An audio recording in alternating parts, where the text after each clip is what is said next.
Welcome back to Weird Stuff in a Can. Today's Weird Stuff in a Can is vegan meatballs.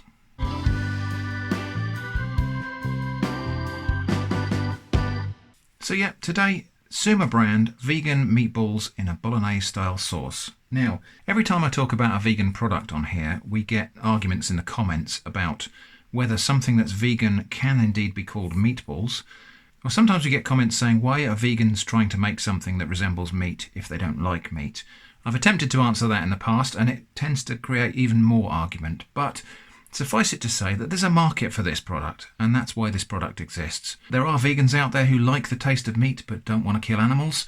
There are people out there trying to reduce their meat content but wanting something familiar.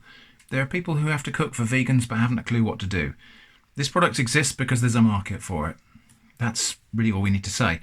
I will say, however, that whilst I appreciate the pack design here, I actually really like this label design, I do think that I'm going to step the other side of the line for a moment and say that I really think they should have put the word vegan a little bit more prominently on the packaging here. I think the reduced font here on the word vegan is borderline misleading. I actually think they should probably make that a little bit more prominent because that's what their products are about. Actually, I think they should probably put vegan more prominently than meatballs, or at least as prominently. That's just my opinion. Anyway, ingredients. Water, vegan meatballs which are made of dehydrated textured soya protein, onion, rapeseed oil, soya protein isolate, sea salt, thickeners, which is methyl cellulose, carrageenan and potato starch, natural flavouring, which is dried yeast, spices, sugar, barley malt extract, onion powder, yeast extract, garlic powder, and then chopped tomatoes, tomato puree, red peppers, modified maize starch, rehydrated onion, vegetable bouillon, which is rice flour, sea salt, yeast extract, dried vegetables, and concentrated vegetable juices, which is onion, carrot, parsnip, mushroom, pumpkin. Gosh, there's lots of nested brackets here, really tricky.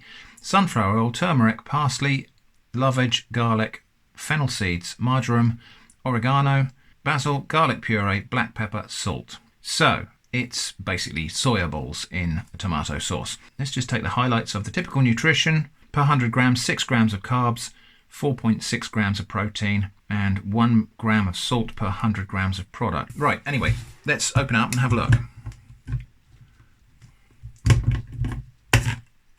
It's a pull tab can, but I'm opening it with a can opener because I prefer to do that. Let's get one of these out and have a look at it. So, well, it's actually more like a cylinder than a ball, so I feel a little bit let down by that, at the very least.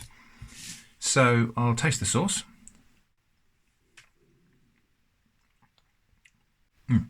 Actually, there's a really tasty tomato sauce there. And then let's have a look at the meatball itself.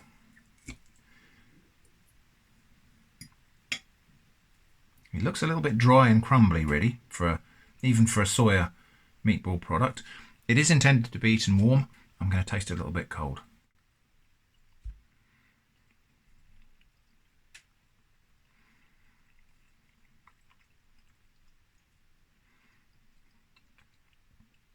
Flavour not bad at all. Texture a little bit dry and grainy, but that might just be because it is cold.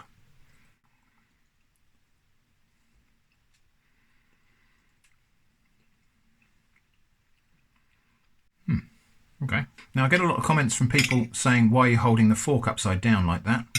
This is not upside down to me. I'll put a link in the video description to how people use a knife and fork in England, but that's entirely normal here.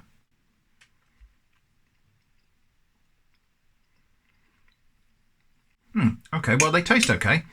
Texture is, as I say, a little bit dry and grainy, but the proof is going to be when these are warmed up. So I'm going to cook a little bit of pasta, and then we're going to have these warmed up alongside or over the top.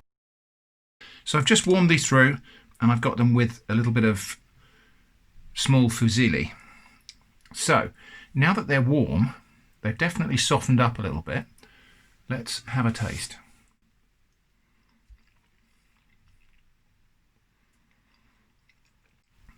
So the texture is definitely more soft and meaty and chewy now than it was before they were warmed through.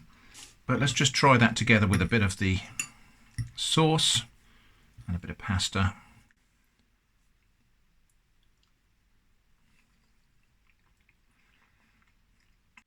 The flavours of the barley malt extract and the yeast extract are very prominent in this product, and as a result they kind of taste a little bit artificial. Of course they are artificial, but they taste like it. Yeah, they're okay. They are actually the same meatballs, I think, that we had in the all-day breakfast, which had little sausages and supposedly burger bites, I think, but they're the same as these meatballs. It's the same ingredients, it's soya with various flavourings. Yeah, I think they're okay. I don't think you'd get away with telling people that was meatballs, even though canned meatballs are a very, very low quality product in general, even when they do contain meat. I don't think you'd get away with telling people that that did contain meat. I think they would notice that something's amiss there. The tomato sauce itself is actually quite a finely crafted and rich tomato sauce. It's really tasty, and I'd say they've done that really well.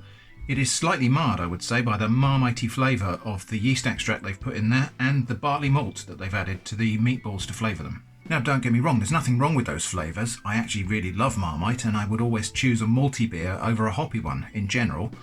But there's something about the prominence of those flavours in this product that just kind of overwhelms some of the other flavours and yanks me out of the illusion that these are meatballs. I feel like this product would actually be more palatable if they had tried a little less hard to emulate the flavour of meat here. So there we go, that was vegan meatballs. Weird stuff in a can on atomic shrimp. I hope you enjoyed, thanks for watching, and I hope to see you again soon.